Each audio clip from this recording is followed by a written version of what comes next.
Assalomu alaykum hammaga. Bilolxon qo'y fermasidan maxsus arashan qo'zi qo'chqorlarni otasi xudo xolasa qo'chqorlarni ishlatib, xudo xolasa bizga nasl oldi. Qo'ylar yirik katta narsalar xudo xolasa. Endi men bu quyoshda qanaqa ko'rinyapti bilmayman. Qo'chqorlar yirik o'ta ham katta narsalar. Lina Fox liniyasidan xudo xolasa. Men bu endi ko'pchilik biladi, buni 80 liniyadan xudo xolasa qo'chqor yirik o'ta ham serozniy narsa. Men bu Gulver liniyasi Gulver. Xudo xolasa qo'zi qo'chqorlar yoshligidan olganmiz.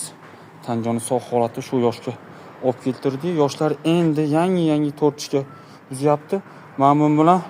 Men bu ikkovsi o'ta ham ishonchli xudo xolasa qo'chqorimiz. Bundan natijani olganmiz. Men buni xudo xolasa qo'chqorlarni o'ta ham go'zal xudo xolasa. Buni ham olganmiz, lekin xudo xolasa buni ham qo'ylarga qo'ydik, ishlatdik. Natijasini bu yil nasib xudo xolasa ko'ramiz. Xudo xolasa qiziqqan insonlarimizga sotamiz. Qo'chqor yirik katta narsa, yerdan balandligi 95+ qo'chqorlarimiz. Juda ham yirik katta narsalar xudo xolasa. Olgan insonlarimizga baraka topishadi. Telefon raqamlarini qoldiramiz. Manzilimiz Namangan shahar. Hamma ma'lumotlarni, qolgan ma'lumotlar narx-navosi telefon orqali bo'ladi. Sog' bo'lasiz, salomat bo'lasiz.